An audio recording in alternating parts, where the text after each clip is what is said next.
Alô, galera, Vasco Análise aqui, Marcelo falando. Vamos trocar ideia sobre mais alguns pontos aí, né? Corinthians em casa, no finalzinho empatou contra o Fortaleza e manteve o Vasco fora do Z4. Então o Vasco hoje, domingo, dorme fora do Z4, podendo amanhã não dormir de segunda para terça, tendo em vista que o Santos tem um jogo aparentemente mais fraco do que os outros, mais fraco que os outros e menos difícil que os outros, né? Pegando Juventude em casa. E um simples empate do Santos já faz o Santos passar o Vasco. Ambos têm 16 pontos, ambos têm 15 pontos e o Santos passaria a ter 16, né? O Juventude está com 11, doido para fazer 14, mas eu acho difícil o Juventude na Vila Belmiro conseguir alguma coisa, né?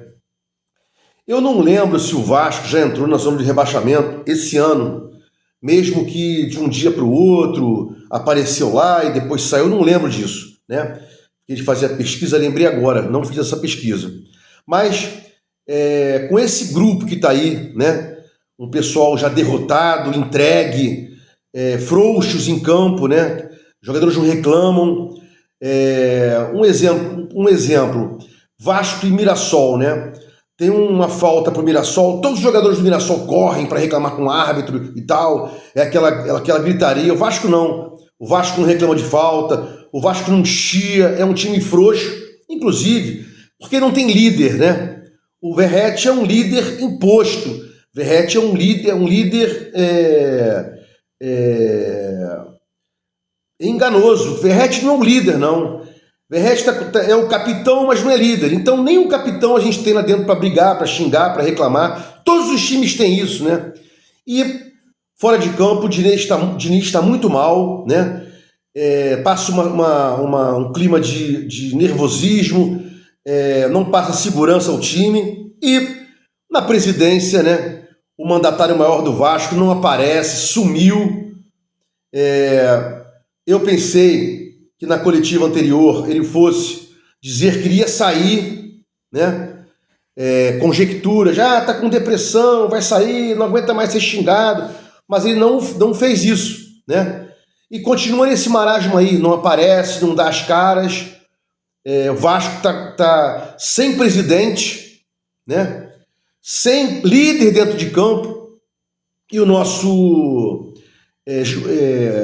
técnico reitera a questão de que estamos jogando bem, mas os resultados não estão vindo. E reclama de injustiça, né? Como se o futebol fosse justiça.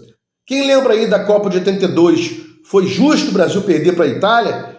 Não seria justo o Brasil ser campeão? Não existe justiça porra nenhuma em qualquer lugar, né?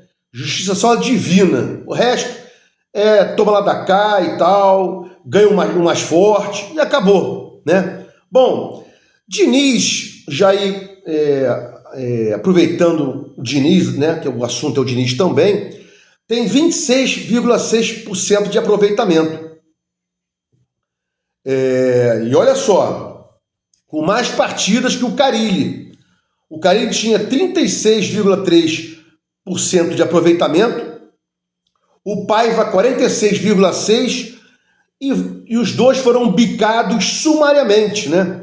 Primeiro bicaram o Paiva, que fez um bom trabalho, depois parou de entregar, né? Sempre disse isso aqui, não adiantava ficar insistindo, parou de entregar, reclamava muito que o jogo do Vasco não encaixava, tal, e ele que tem que fazer o jogo encaixar, ele que tinha que fazer o jogo encaixar. E o Carille, o jogo do Carille nunca encaixou, né?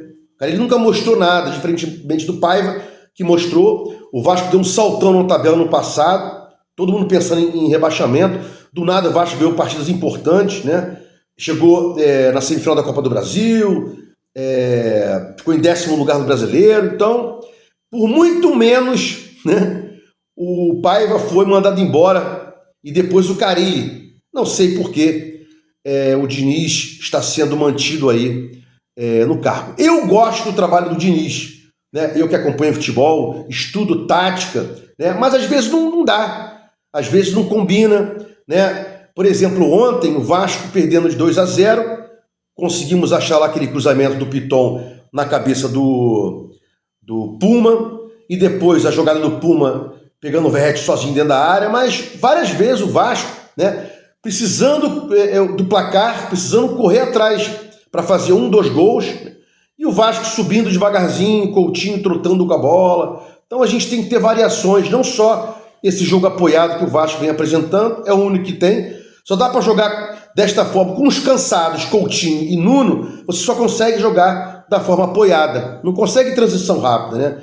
E ontem a gente não tinha transição, várias vezes o Mirassol perdia a bola, a gente partia para o contra-ataque, né? Que hoje nomenclaturada de transição ofensiva, porra nenhuma, né? O Mirassol recompunha a zaga e a gente ficava aí a ver navios, né?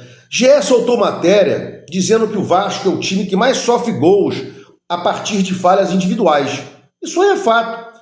A gente já estava anunciando isso aí há muito tempo, né? As falhas do Piton, as falhas do João Vitor, as falhas do Lucas Oliveira, as falhas do Lucas Freitas, as falhas do Hugo Moura, por que não também, né? Lemos agora fazendo essa cagada, o Fusato na estreia dele, fazendo outra cagada. Então é isso aí, né? Isso é uma mera constatação de mais um insucesso do Vasco, né? Mais uma justificativa aí para a derrocada do Vasco, para a queda do Vasco, né? E para não ascensão do Vasco. O Vasco não consegue evoluir. O Vasco fez aquela partida contra o São Paulo, né? Uma aberração. Eu achei que tinha mudado alguma coisa, mas não. Foi um mero acidente aquela partida contra o São Paulo, né? Bom, elenco, né? Elenco. Culpa de quem esse elenco? O GE disse, né, que a atual diretoria é a maior culpada por esse elenco aí. E se você for pensar bem, Léo Jardim, Paulo Henrique, João Vitor, Piton, Hugo Moura, Coutinho, Verratti, David, todos são da 777, né? Ele não conseguiu mudar esses caras, não quis mudar e tal, renovou com Coutinho, renovou com Verratti, foi renovando com o Léo Jardim e tal, e não conseguiu, né, desinflar a folha, desinchar a folha, não conseguiu, não consegue mandar embora Alex Teixeira, ou não quer, né, não consegue mandar Sforza, ou não quer.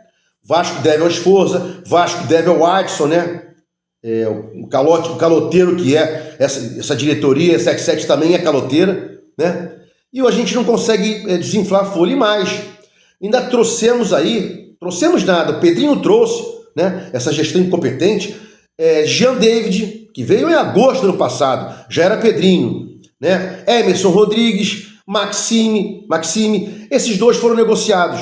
Aí depois o Vasco vem e traz o artista Lloyd, né? E o insulado Garré. Garré não aparece, né? É um insulado. Não sabe em que posição esse cara joga, né? Bom, para fechar aqui o vídeo, 3 jogos para o final do primeiro turno, né? A projeção de 43 pontos para evitar o descenso, que a gente sequer vai atingir os 22, pelo menos da metade. Estamos com 15, o Vasco pega, eu até tinha feito uma anotação aqui dos jogos do Vasco. O Vasco tem mais 3 jogos, salvo engano, 1 em casa e 2 fora, né? Não acho que o Vasco vai conseguir fazer aí, talvez faça 18, né? Uma vitória ou 3 empates, porque é complicado a situação que o Vasco está, né? E vamos torcer aí, cobrar, né? Reclamar aqui dos organizados que não fazem protesto, tá tudo bem, né? Tá tudo show de bola, a picanha deve estar comprada, o pagode deve estar liberado na porta no São Januário, é isso aí, circo e pão, a torcida do Vascão.